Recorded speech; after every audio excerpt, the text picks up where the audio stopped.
Brown's long, strange journey to coaching against Cleveland Cavaliers Terry Pluto. 2 years ago, the Cleveland Cavaliers were in their first NBA Finals since LeBron James returned to Cleveland. Think back to June of 2015, Round 1 of the Cavs vs. Golden State Warriors. Now suppose someone said these teams would be playing for the title in 2017, for a third time in a row. I could believe that. Suppose someone said Tyronn Lue would be coaching the Cavs. I could believe that, too. The Cavs hired Lue and made him the NBA's top-paid assistant, in case EuroLeague import David Blatt had problems. Suppose someone said in 2017, Kevin Durant would play for the Warriors. Now that would have been hard to believe in 2015. But not impossible. This is the NBA in the free agent era, superstars do switch teams. LeBron James proved that.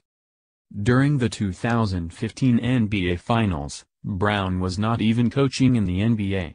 He had been fired by the Cavs, for a second time, in the summer of 2014. Brown had a long-term contract and was being paid by the Cavs not to coach, so he took some time off. 2 years later, the Cavs are facing the Warriors with Durant and Brown. Brown was only 35 when he was hired by Cavs owner Dan Gilbert in the summer of 2005. I remember Gilbert telling me how Brown blew everyone away in his interview with his preparation and enthusiasm. At the time, Brown was an assistant with the Indiana Pacers. His main job was defensive coordinator. He had never been a head coach at any level. I asked Gilbert about Brown's lack of experience. Gilbert said, "Experience can be good or bad." Experience at what? Being mediocre? It depends. It was an interesting answer. At the press conference announcing Brown's hiring, Gilbert handed Brown a large clock. Remember, Gilbert's main company back then was Quicken Loans. The message was, "You are now on the clock." He expected the Cavs to make the playoffs as LeBron James started his third season. They did just that. Consider how many things had to come together for Brown to end up where he is today. 1. Gilbert hired Brown before Danny Ferry was named general manager. But Ferry was a strong Brown supporter. Ferry had given Gilbert a short list of coaching candidates, and Brown was at the top. 2. Brown was an assistant with the Spurs from 2003.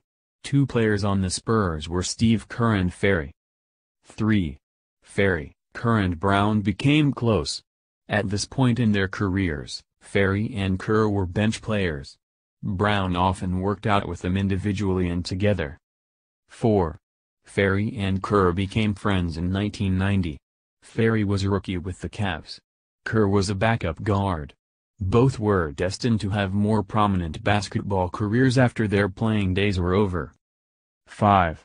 By 2005, Ferry was put in charge of the Cavs. Brown was the coach. Kerr was a basketball analyst on national television. He also was a minority owner of the Phoenix Suns. 6. Brown lasted 5 seasons as the Cavs coach, fired in the summer of 2010.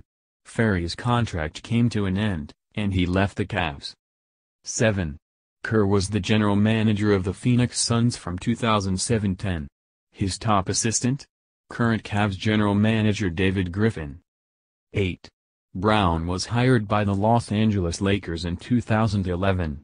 He lasted 1 season and 4 games, then was fired.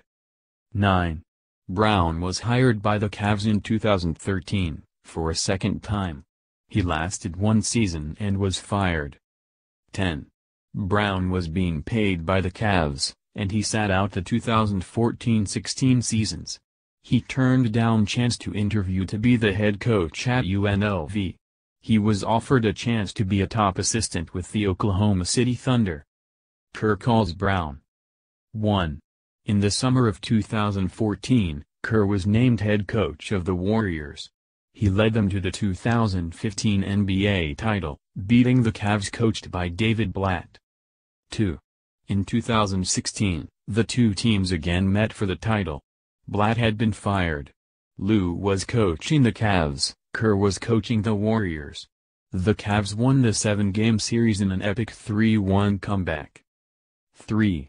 In the summer of 2016, Kerr's top assistant Luke Walton was hired to coach the Los Angeles Lakers. 4. After losing Walton, Kerr called Brown. He offered the two-time Cavs coach a chance to be the Warriors' top assistant. Brown accepted. 5. Kerr wanted an experienced assistant. That's why he wanted Brown. He also knew Brown well.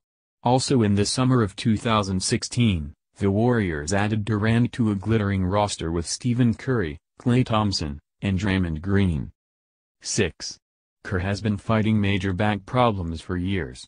He missed part of the 2015-16 season because of leakage of the spinal fluid. He's had 2 operations. The problem returned this season. 7. Kerr has not been able to physically handle coaching in the postseason. Brown has taken over. He talks to Kerr several times a day. But Brown is running the practices and coaching the team during games.